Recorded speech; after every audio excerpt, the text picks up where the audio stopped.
So I was thinking a little bit about what we might like to study, and I kept coming across in my reading in various portions of scripture allusions to the book of Exodus. And I thought this might be a good study at some point to kind of tease out for us this theme that not only appears in the second book of the Bible, but also finds its way through a lot of different scriptural references. And it led me to thinking a little bit about how echoes of the book of Exodus kind of appear. And it's almost as if you need to know the story and you need to know the nuances of the story of Exodus to kind of know where the other biblical writers are taking the story or changing the story. And you'll understand what I mean by that as we move along. So what I want to do over the next 3 months, as we head deeper into the fall, is talk a little bit about echoes from Exodus. And we'll spend a lot of time section by section in the book of Exodus, but I'm going to also take you into other parts of the Bible to show you where it kind of appears. And to do that, we need to get a little bit of understanding about Exodus in general, the book and the event. And so today is going to be introductory. So in part one tonight, all I really want to do is introduce some thoughts that will come back again and again in our discussion in the weeks ahead.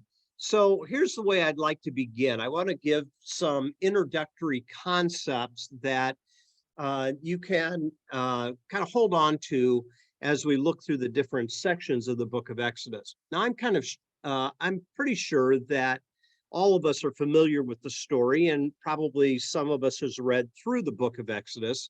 It seems as though when individuals take up the goal of wanting to read through the Bible, one of the things they do is they start at the beginning, like you do any other book, and they read through Genesis, and they find the story of the 4 patriarchs kind of interesting, and then to Exodus. And of course, this particular book of the Bible has been substantiated within the consciousness of American culture because of movies like the Ten Commandments and Ben-Hur and different things like that. So we're able to kind of associate with the story a little bit in a variety of ways. But by the time you get to the end of the book of Exodus and you enter into Leviticus, that's where most people's reading stops, because Leviticus is very tedious. It's law-driven, full of all kinds of different laws and ceremonies and idiosyncrasies of Judaism. So a lot of times people will give up at that point, and if they do persevere and get through Leviticus, what they will see is, as they continue to read through the Old Testament, is that this emblem of the Exodus is not only celebrated in the Passover of Judaism, but it is also alluded to in a variety of different ways. And it almost becomes emblematic of deliverance. So this big deliverance of a group of people becomes emblematic of how God delivers.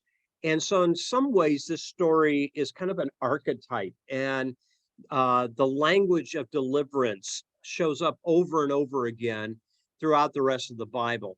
So as you can see on the screen, the Exodus shapes the telling of the story of a group of people known as the Israelites, but it is also the story of the rest of mankind, because there's a lot of similarities that we find that are echoed within different civilizations during different periods of time. And of course, this motif continues when we think about how God leads the nation of Israel through the wilderness, and out of the wilderness experience, you find their endurance through the trials and so forth. And then another place that it shows up quite often is in the book of Psalms and in the poetry of the Psalter. We find allusions to the Exodus, and we find also in the book of Isaiah, Exodus is referred to many times over. So in the rhapsodies of Isaiah's poetries and prophecies, what we find is the Exodus is alluded to. And finally, when you kind of fast forward into the New Testament, it's amazing that the book of Matthew, the most Jewish of the Gospels, alludes to the book of Exodus as well, but also to Jesus as the new Moses. And what we'll find is this appearance of Jesus being a new, updated Moses, giving the Sermon on the Mount and other things like that, alluding back to the book of Exodus. So it's an important book in our Old Testament, and I'll try to kind of tease that out for us a little bit as we go through the study. So the most important thing, though, to keep in mind is that in the use of the Exodus imagery, it's not just like reciting history. The concepts and the emblem of the Exodus is often transformed, and it's reshaped to the needs of the moment of the writer and the reader throughout the rest of the Old Testament. And I'll show you what that means as we get to it. Any thoughts to this first slide that I have up here? So what I think is important is to get kind of the big 60,000 foot perspective on Exodus before we kind of look at the text itself beginning next week. So the book of Exodus in many ways sets up the rest of the Torah. And when we use the term Torah, we're referring to the first 5 books of the Old Testament: Genesis, Exodus, Leviticus, Numbers, and Deuteronomy. The Torah is considered the law for this new group of people that emerge out of this empire that has enslaved them. And the question could be raised, why did God deliver Israel? This certainly is not the first group of people that have been enslaved by another empire. Why is this particular focus on this group of people? And it will relate back to Abraham, which we're going to look at a little bit tonight. But there's other questions that pop up. And the other questions that pop up are, why is God portrayed the way he is in the book of Exodus? When we read portions of the book of Exodus, God does not look very Christ-like. And why is he portrayed that way? And how does that relate to the situation that we find in the book of Exodus and the experience of the people? So I put on the middle of this slide here a couple of examples of what I mean by God being portrayed the way he is in the book. So I find it kind of interesting that the whole book is about delivering one group of people out of slavery, only to find that here in the book of Exodus, we find in chapter 21, verses 1 through 11, that there is instructions given to Moses on how to treat their own slaves, which is quite interesting. So why would God deliver one group of people out of slavery and then tell them to treat their slaves in a particular manner? So if you have your Bible, I want to just kind of point this out to you. Go over to Exodus chapter 21. And in Exodus chapter 21, it's interesting, only the first several verses here. It says in verse 2, if you buy a Hebrew servant. So listen, this isn't a foreign slave. This is a slave of a fellow Jew. If you buy a Hebrew servant, he is to serve you for 6 years. But in the 7th year, he shall go free without paying anything. If he comes alone, he is to go free alone. But if he has a wife when he comes, she is to go with him. If his master gives him a wife and she bears him sons or daughters, the woman and her children shall belong to her master, and only the man shall go free. So that strikes me a bit odd. Oh, you can be married, you can have kids, but those kids are mine when you go. Verse 5, but if the servant declares, I love my master and my wife and my children, and do not want to go free, then his master must take him before the judges. He shall take him to the door or the doorpost and pierce his ear with an awl. Then he shall be his servant for life. If a man sells his daughter as a servant, she is not to go free as male servants do. If she does not please the master who has selected her for himself, he must let her be redeemed. He has no right to sell her to foreigners because he has broken faith with her. If he selects her for his son, he must grant her the rights of a daughter. If he marries another woman, he must not deprive the first one of her food, clothing, and marital rights. If he does not provide her with these three things, she is to go free without any payment of money. Now think about the dynamics of that. So it's Hebrew enslaving other Hebrews. It's denying a man his wife and his children. It's allowing some to have certain privileges and others not. And then the last part here is if a woman is allowed to go free, well, okay, as long as these three things, food, clothing, and marital rights are preserved, she can go free, but we're not going to give her anything to live on. So there's no social net there to help her. So why would she go free? What is she going to do? How is she going to make a living? How is she going to continue to have food? So even that short little paragraph there sends all kinds of questions, at least in my mind it does. Okay, God, why are you giving these laws this way?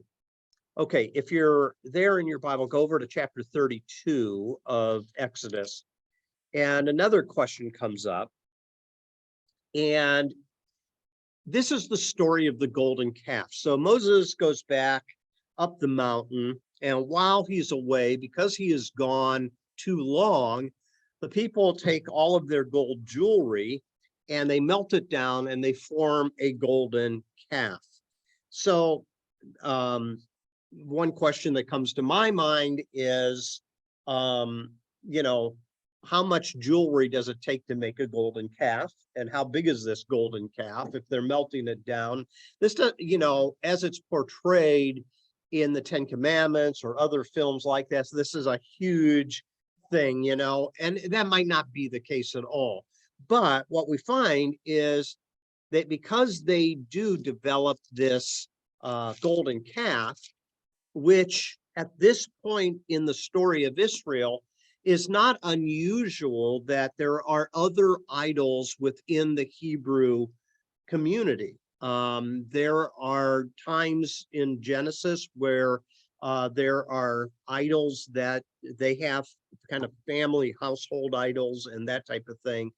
And it seems here that this is a source of, I guess, relieving anxiety because Moses has been away so long. So Moses comes back down, and what we find taking place is there's this dialogue that takes place between the Lord and Moses. And if you come all the way down to verse 35, this is a pretty lengthy chapter that we'll get to later in this study. What's interesting to me is Moses has to intercede on behalf of his people because God is ready to wipe them out. This isn't too long into the story, is it? I mean, when you think about them being delivered. So look at verse 31. It says, so Moses went back to the Lord and said, oh, what a great sin these people have committed. They have made themselves gods of gold. But now please forgive their sin. But if not, then blot me out of the book that you have written. So he's standing in the gap for his people. And then the Lord replied to Moses, whoever has sinned against me, I will blot out of my book. Now go, lead the people to the place I spoke of, and my angel will go before you. However, when the time comes for me to punish, I will punish them for their sin. And the Lord struck the people with a plague because of what they did with the calf Aaron had made. Okay, that seems pretty vindictive to me. Seems to be a little overreactive on the part of God. So this portrayal of God that is found in the book of Exodus is very primitive, and it doesn't have any resemblance to the Abba type of God that's represented in the Gospels. So what we have to understand when we read the book of Exodus is that we're reading a story through ancient eyes. And if we can keep that in the back of our mind, it will help us to come to grips with some of these troubling questions that will pop up in this book. Any thoughts or questions that you have there? I don't think that's the only time Moses kind of bargains with God for the Israelites, is it? Doesn't he do it more than once? Yeah, it seems to be part of his job description. Yeah, he does intervene on several occasions. I guess this is the most dramatic because God's wanting to wipe his people out. Now, what is this reminiscent of? This is reminiscent of the flood, okay? Wiping the people out, starting over. And so it's almost as if he brokers a deal, and it's almost as if what they walk away with is, okay, you're not going to wipe us out, but this plague is certainly going to wipe some of us out, type thing. So yeah, you're right, Shelley. He will intervene, and this seems to be one of the more dramatic ones that we find in the Torah, for sure. Other thoughts? Okay. Now, this, you're going to have to put your thinking cap on just for a second, okay? When you talk about motifs that appear in scripture, there is a link with other scriptures, and that's called intertextuality. And that is how these scriptures are woven together. Now, a motif is a little bit different than a theme. So you can pick out themes in the Bible, and these themes could be things like hope, love, different themes that pop up in different books. But a motif begins at a particular point in time, and in this case with the Exodus, and that motif is very specific. And that motif finds its way into other texts. So you'll see a couple of things of how we can think about a motif. A literary motif gives expression to different ideas and experiences that are inherent in the original situation. So what we're going to find is in other books of the Bible, it'll go back to the Exodus and it will tease out some things that are already there in the story.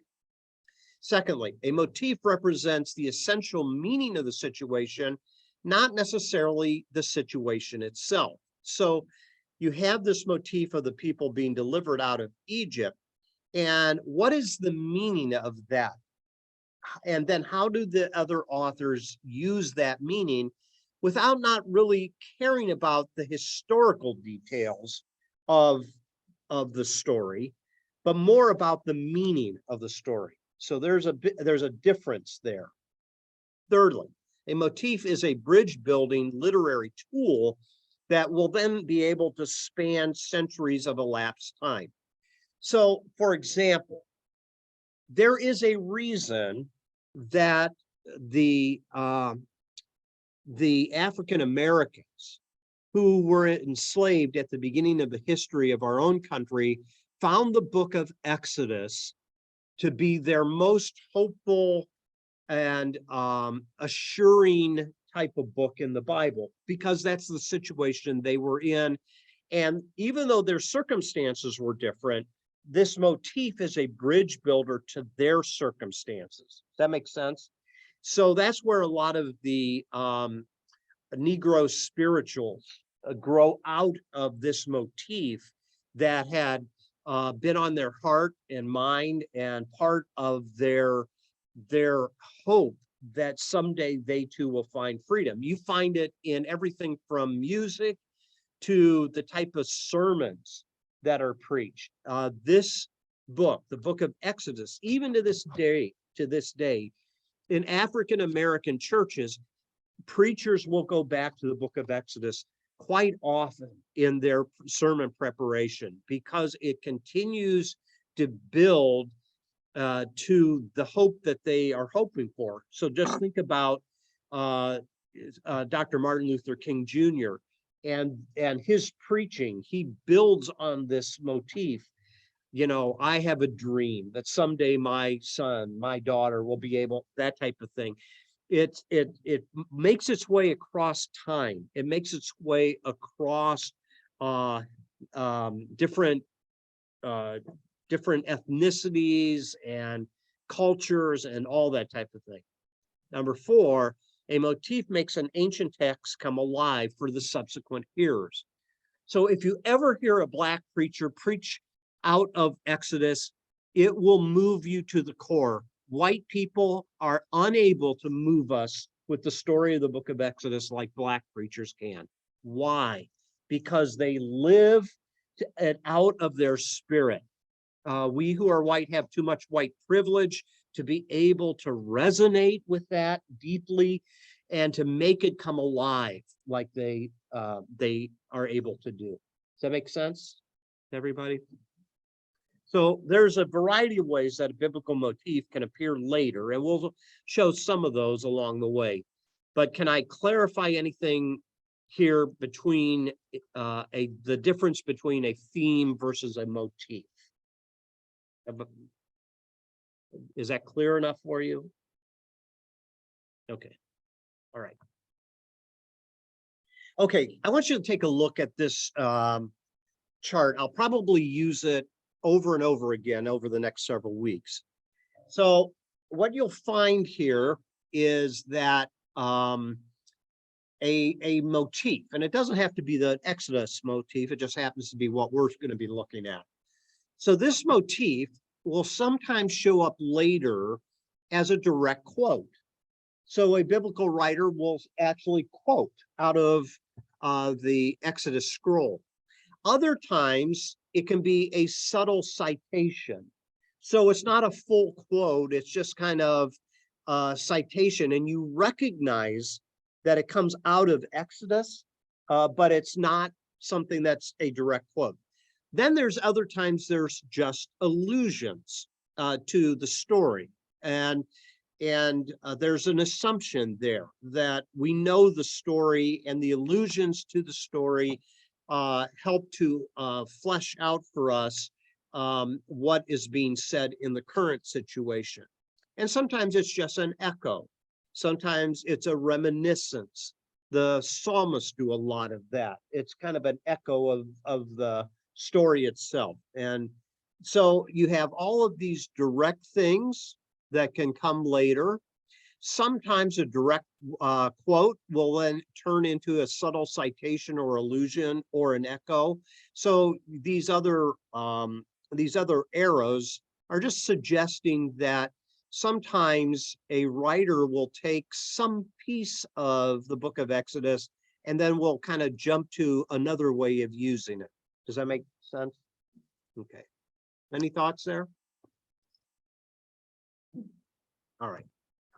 So let me give to you an example of intertextuality. I want you to go to Genesis chapter 12.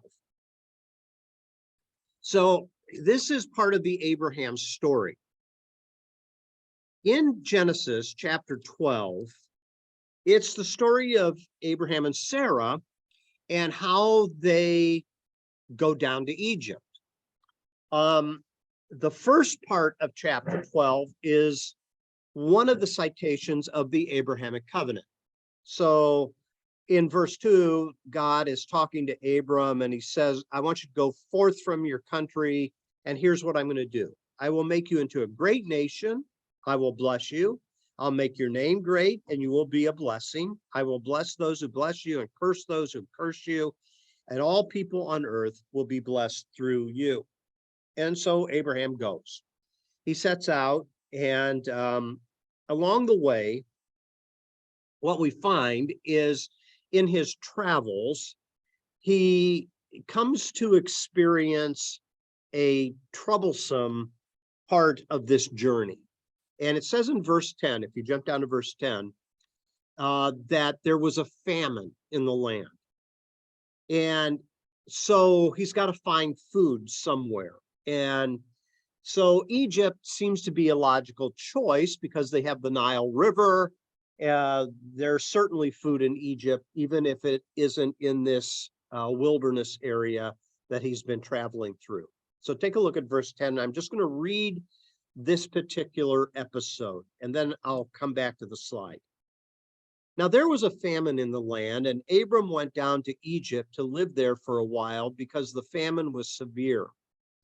As he was about to enter Egypt, he said to his wife Sarai, "I know what a beautiful woman you are. When the Egyptians see you, they will say, 'This is his wife.' Then they will kill me, but will let you live. Say you are my sister, so that I will be treated well for your sake, and my life will be spared because of you." When Abram came to Egypt, and the Egyptians saw that Sarai was a very beautiful woman, and when Pharaoh's officials saw her, they praised her to Pharaoh, and she was taken into his palace.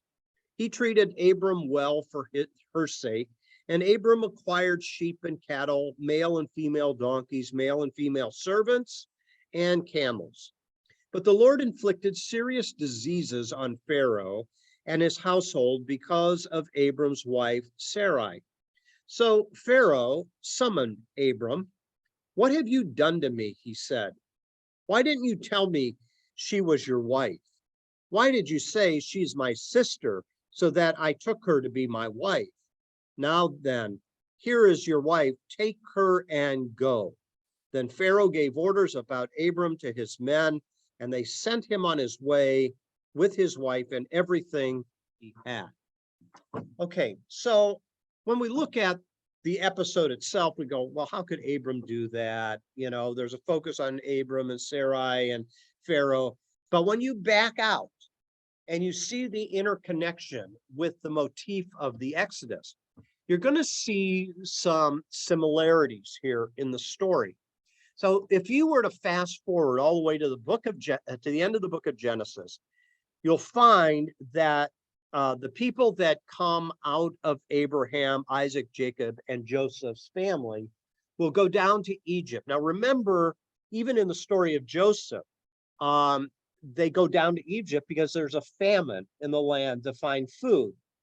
And what we find is by the time you get to the book of Exodus, this family that finds itself in Egypt has grown substantially. So they have been blessed. And as they have been blessed, they became a threat to Pharaoh. And Pharaoh used the opportunity to enslave Abraham's offspring and to use them to build the cities in Egypt. So when we take that in light of what happens at the end of the book of Genesis, here's some of the similarities. Now, part of the promise of being a great nation and part of the Abrahamic covenant that is recited in Genesis 15 and 17 as well is that Abram's going to have the land of Canaan, but he's not going to survive there in Canaan without going down to Egypt, because that's where he's going to survive and find food. His life will be in danger there in Egypt. Some of it was because of his own choice of presenting Sarah as his sister rather than his wife. But the story goes on, and there's a plague that begins to take place upon Pharaoh because he has taken Sarah into his harem.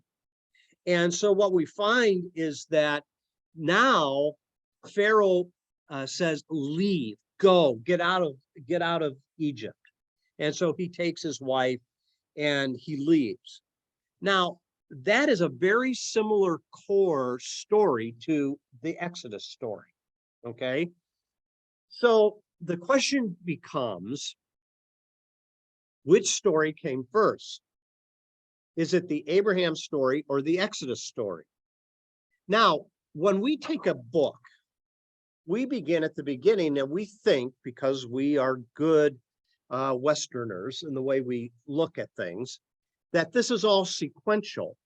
You start the beginning of a book and you move toward the end. The mistake that we make with the Bible is the Bible's not a book. It's a library. There's a big difference. Each individual book that makes in the Bible that makes up what we call the Bible can be written at different times by different authors. So you go into a library and you come to a shelf, and you do not expect each author, even though it's grouped in a particular subject matter, let's say, not all of those authors have the same perspective on the same subject. They're written at different times, they have different perspectives, and yet they are all collected onto a shelf. They're grouped together. The Bible is a grouping of books that has been preserved over hundreds and hundreds and hundreds of years by different people of faith. But it is a library first and foremost. It's not a book. And these different authors write at different times, just like the copyright of this Bible I'm reading out of was published in 2020. So it's a fairly new Bible, okay? There are other Bibles I have on the shelf at home that were published back in the 70s, back in the 80s. And what we find is there's different times of these publications. So what I'm saying is this. Most scholars believe that the final form of Genesis, as we have it in our Bible, does not come to its final form until after the exile, which means when these stories that have been handed down and grouped together by different scribes, they often tailor the story to be reflective of a biblical motif. So even though the Abraham story comes earlier historically, it might come later as a piece of literature. Does that make sense? And as a result of that, there is often the dominant motifs that are important that are rewritten with that motif. And those that are most familiar with the motifs go, oh my, you see this? Abraham and we the people, we went through a very similar experience. And so what gives them hope is as they read the Abraham story in Egypt, they read their own story in Egypt, and remember that the people of Israel never were free after the exile. Even after they come back from being exiled to Babylon, they're never free. First it's Babylon, then it's Medo-Persia, then it's Greece, and finally in the New Testament, it's Rome. They're subject. And so what these people are doing is looking back to this Exodus motif and seeing the stories that are parallel to the Exodus motif to give them hope that someday they too will be set free. Does that make sense to everybody? Okay. So you had to put your thinking cap on there a little bit because this is, you don't pick this stuff up because as Westerners, we read a book from beginning to end and we don't look at it as a library. Okay. Now this might help. So this is a play on words, the Genesis of Exodus. So the big question is in the book of Exodus, when did this happen? And what actually did happen? Sometimes the questions come up, did this really happen? Or is this something that was kind of, again, using the Exodus motif,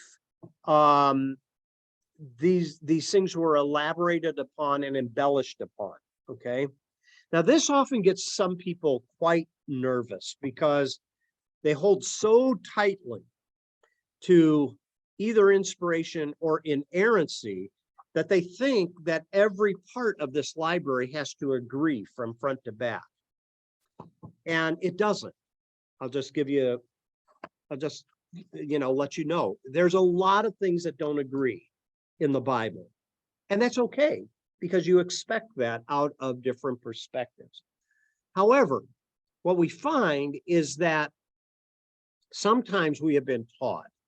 So I'm just curious. How many of you were taught that Moses wrote Genesis, Exodus, Leviticus, Numbers, and Deuteronomy? Now, one day he sat down and he wrote it all down. Scholars will tell you, knowing the language, that there's different types of languages that are used in the text. There's different syntax, there's different things that are used, and there's different influences. So we won't get into this tonight, but there's a theory called the JEPD theory, that there are different influences that come out in the text. So here's the traditional view, that Moses wrote it somewhere around 1446 BC. And that's based on one verse. So in 1 Kings 6:1, it says that the temple was built 480 years after the Exodus. What we find, though, is that even if you do the dating on it and you try to correspond it with archaeology, there's some trouble spots in that. So scholars have suggested that this is a book that comes together much later, and it has a really long and diverse history to it. And the question that is often asked, who wrote the book of Moses? Wrote the book of Exodus? Well, maybe Moses wrote part of it, but he didn't write all of it. And the same thing is true for the rest of the Torah. Now, you tell me in the book of Deuteronomy how Moses wrote about his own death.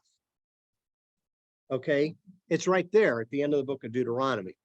So there's different influences that come into play, and it's written over a course of time.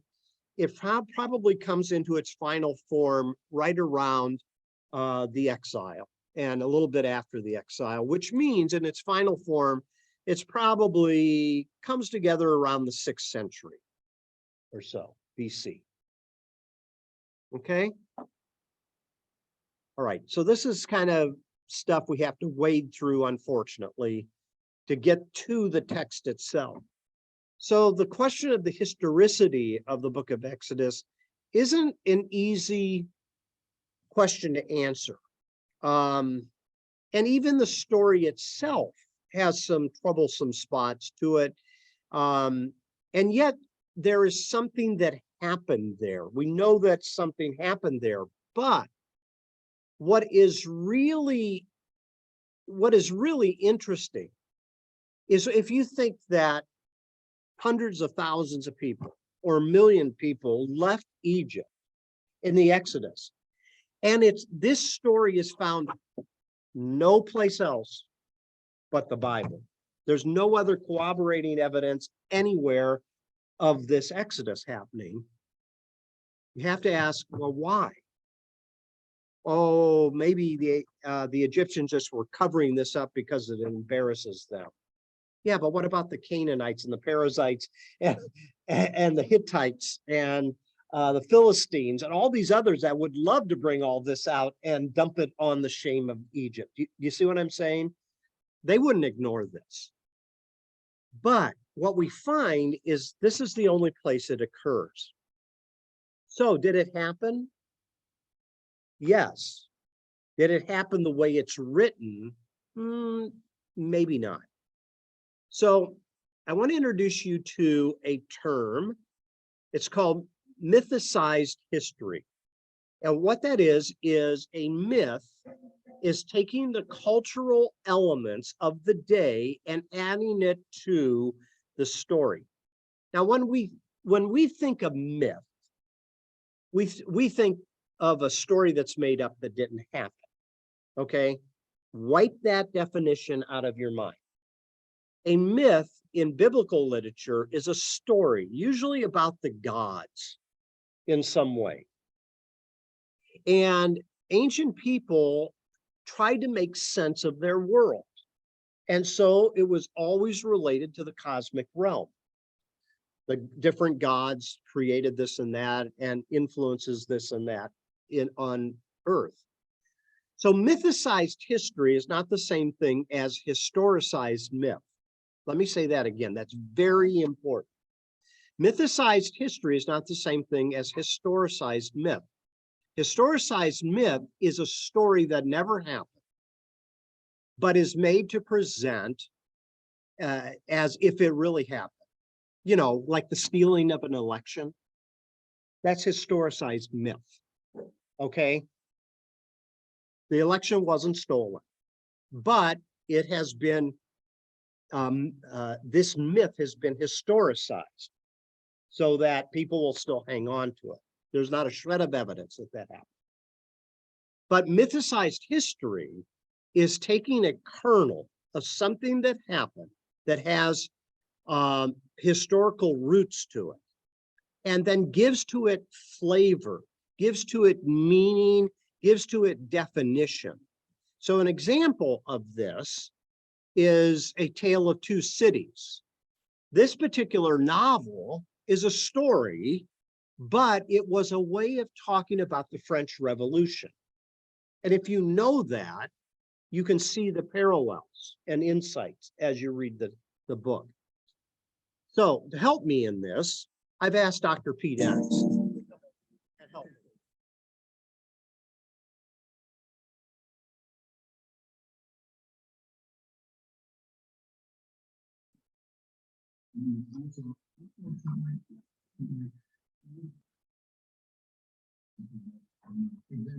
What are the reasons why some of the something to the story in terms of the industry? For example,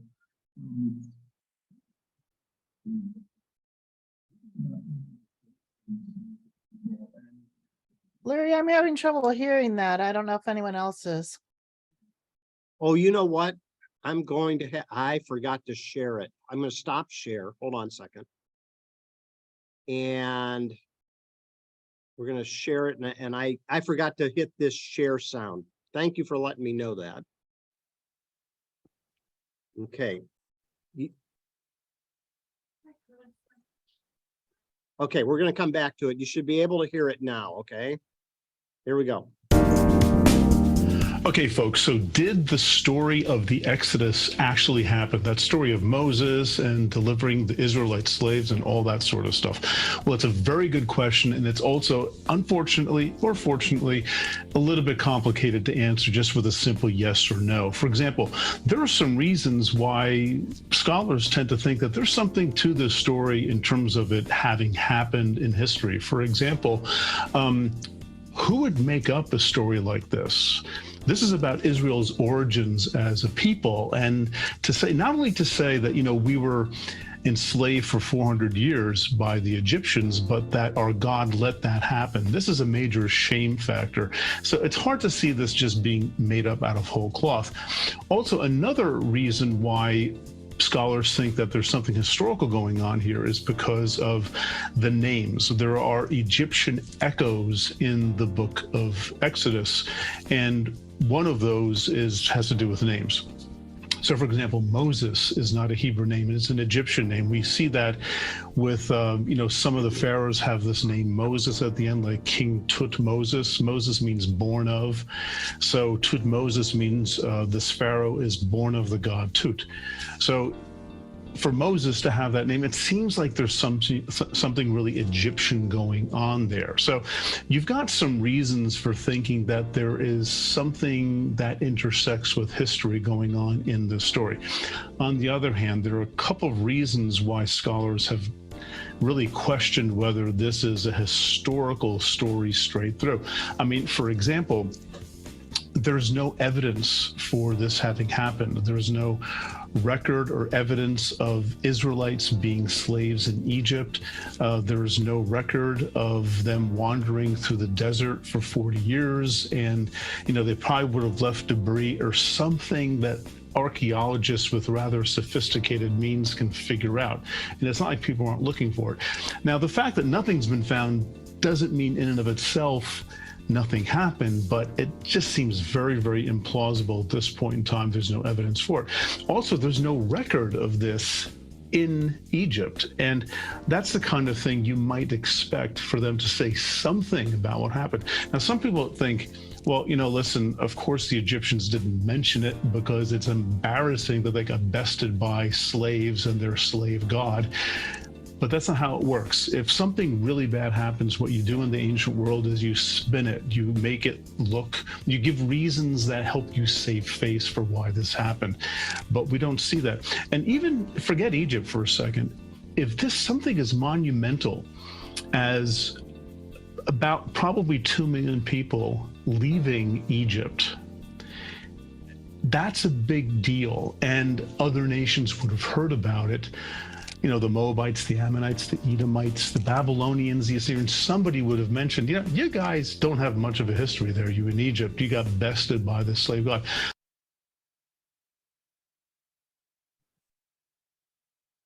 Okay, what I'm going to do is I'm going to go to, I don't know why that stopped, but you get the idea.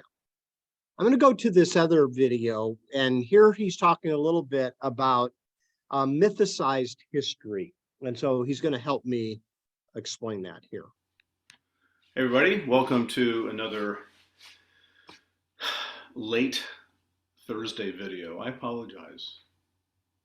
I don't know where my head's been. The past 4 months is just I'm always a day behind everything, and people are starting to notice. Anyway, good morning.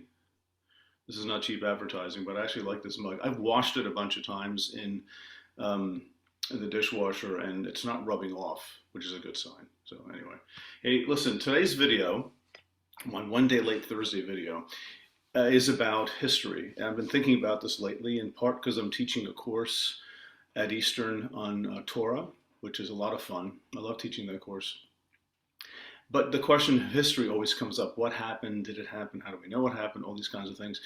And there's a concept that is used that I think is very helpful in talking about the Bible and history. Because, it is sort of a perennial challenge for us, as we read this stuff. And some things we don't even want to have happened, like slaughtering and things like that.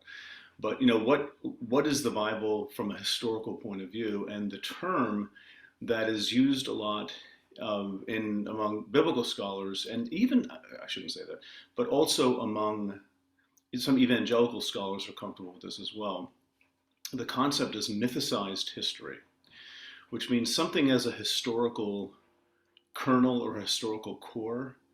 Something happened, but the telling of the story that we find in the Bible is overlaid with mythical tones and mythical categories, because that's how ancient people told their stories of great significance. It's history, but it's history that's overlaid with myth, which is powerful and meaningful and defining and penetrating and all those kinds of things in the ancient world. Now, mythicized history is not the same thing as historicized myth. It's the exact opposite. Historicized myth is taking something that is fundamentally mythical and adding some historical elements to it to make it seem like it's historical. And whether that sort of thing happens in the Bible or not, I think that's worth exploring. But with respect to Israelite history, specifically Israelite origins, where they came from, and the deep past, long before the monarchy, the conquest, the Exodus, patriarchs, creation, flood, all those kinds of things. The question is, what about those elements, and how do we define them best and understand them best?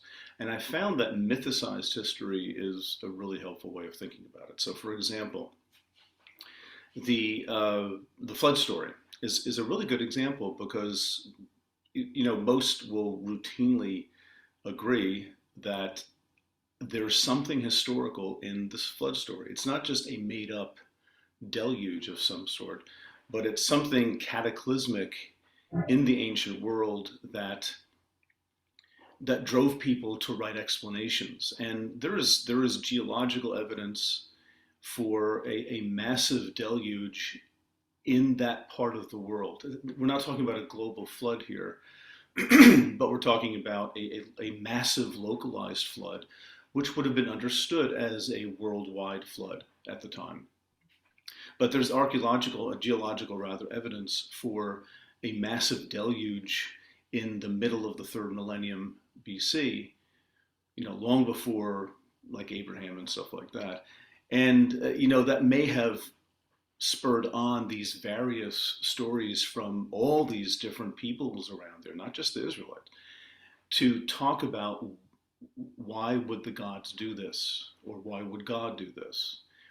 And the stories then are told in ways that don't just make it like a bad rainstorm or a flood or a tsunami or something, but it becomes part of the grander cosmic story of the gods and what they're doing, and humans, and the relationship between humans and the gods. And that's why the flood story is different from all these different cultures, because they're looking at things from a different point of view mythologically. They have different myths that they're trying to incorporate into this historical event, if that's not too convoluted a way of putting it. So you have the Israelites telling their flood story with mythic overtones. One really good example is the windows of the dome that's keeping the waters of chaos out, referring back to Genesis chapter 1, where you have a separation, you have a dome, and you have the waters above, the waters beneath. In chapter 7, in the middle of the flood story, the windows of the heavens open up, releasing those chaos waters, which is to say, to press reset on creation. You're sort of starting over again. So the flood was understood to be an act of recreation, not just a really bad rainstorm, but something God did to undo the order that God had created in chapter 1. Now you have chaos again. And so when the waters recede and the dry land appears again, you have a recreation event. And so Noah becomes a new Adam figure. That's one example.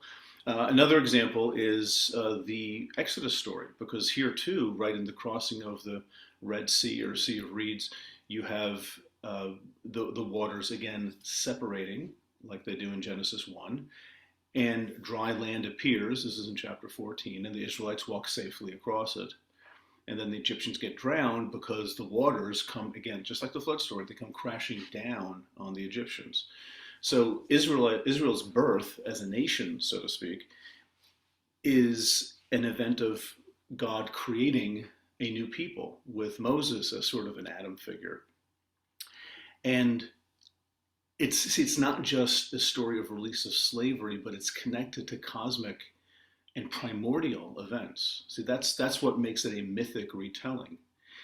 And there is probably, I think there is an authentic historical kernel in this. I think the Exodus story is mythicized history. The story is told with mythic overtones because that's how you tell stories like that.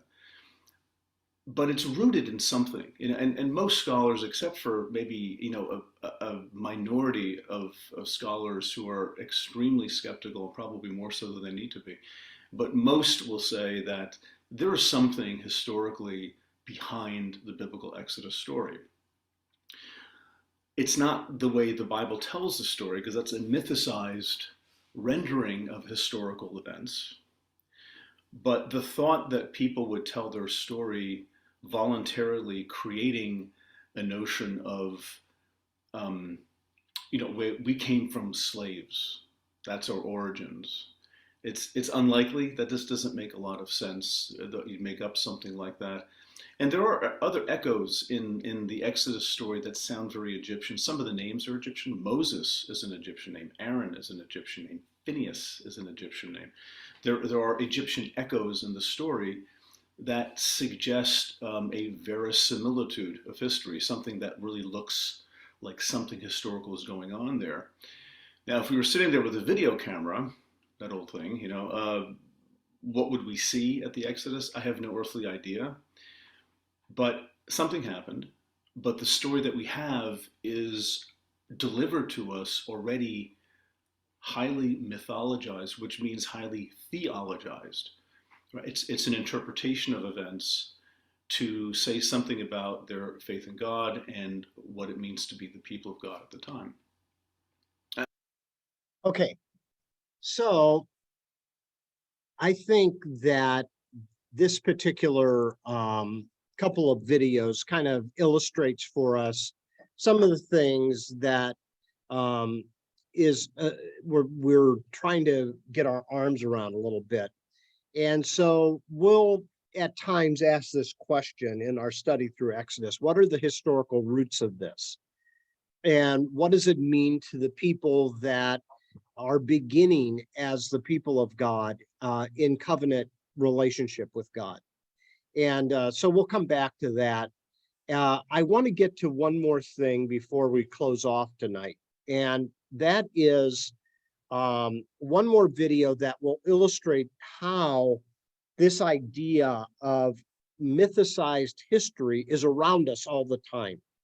So I was thinking a little bit about this particular podcast I introduced to you a few weeks ago called Reflections of History by John Meacham.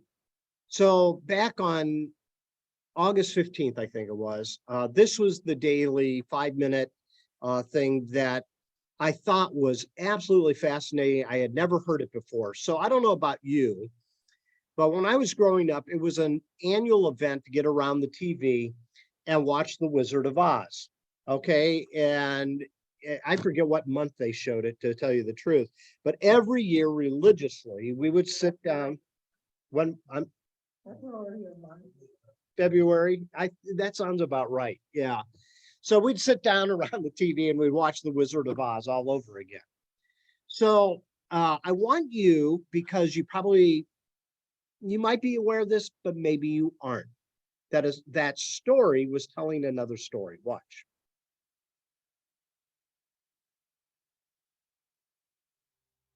Shining City Audio, a John Meacham and C13 original studio.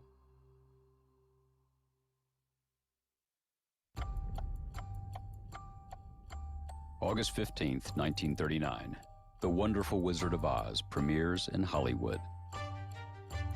I'm John Meacham, and this is Reflections of History. It's betterhelp.com/reflections. Okay, here it comes. A confession. The Wizard of Oz terrified me as a child. I was one of the innumerable millions of Americans who encountered the 1939 movie when it was televised annually. It wasn't Dorothy or Toto or the Tin Man, the Scarecrow or the Cowardly Lion, nor even the Wizard or the Flying Monkeys. No, Margaret Hamilton, as the Wicked Witch of the West, was what set me off, often for days afterward. I suspect I wasn't alone. And this I know for sure. I wasn't alone in looking forward to the movie every year. In 1965, Time magazine wrote, "The program has become a modern institution and a red-letter day in the calendar of childhood." The movie, based on the novel by Frank Baum, premiered in theaters on this date in 1939, just as World War II was about to begin. It was shown in small theaters in Wisconsin and on Cape Cod before its larger release. The book is more complicated than one might think. As scholars have noted, the novel, published in 1900, was also a political allegory on the changing nature of America as the Gilded Age gave way to the Progressive Era. I'm indebted to Thomas F. Schaller, who wrote this in the Baltimore Sun in 2015. What I didn't know as a child, most adults I meet are similarly oblivious, is that the book upon which the movie is based was a political allegory for American politics at the dawn of the 20th century. Doris, the Kansas innocent, represents the nobility of middle and Midwestern America. The Tin Man is industry. The Scarecrow is agriculture. Mr. Baum depicted the bimetallism argument of the late 19th century waged between Eastern capitalist lenders and Midwestern farmer borrowers through the use of colorful metaphor. Notice that the city Dorothy and friends seek is emerald green, and the fraudulent Oz peers through green shades. The yellow brick road they follow there and Dorothy's silver slippers represent the argument over whether the United States should have a gold and silver or gold-only currency standard. The ruby slippers Judy Garland wore in the film version are a departure from the original book. The Wizard of Oz may not be the greatest political film of all time, but it's surely the most popular film that most people don't realize is political. So wrote Thomas Schaller. The film was not the biggest of blockbusters in real time, and it was re-released a decade later and in 1955, before becoming a staple of appointment viewing, which is an anachronistic phrase since all viewing was by appointment in those days, in 1956. The lessons of the movie, I think, include a kind of knowingness, an awareness that all is not as it necessarily seems. That the phrase, "the man behind the curtain," endures in the vernacular, suggests that image is not always reality. So all in all, I'm glad I watched, even if I was scared. A little discomfort, it turns out, can be a good thing. Thank you for listening to Reflections of History, a creation of Shining City Audio, a C13 Originals and John Meacham studio.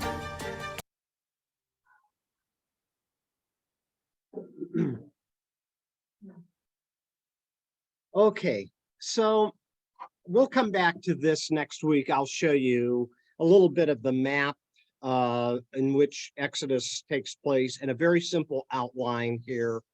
And then I'll get started with some of the big ideas.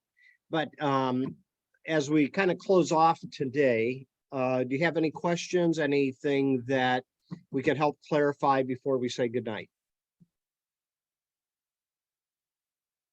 You guys never have any questions. All right. So hopefully this will be interesting. And all we did was try to lay a little bit of footwork for what we'll study in the weeks ahead. So thanks for being with us. And if you don't have any other questions, I'll say good night. Okay. Thanks, Larry. Night, thank Night, you. everybody. Good night. Take care.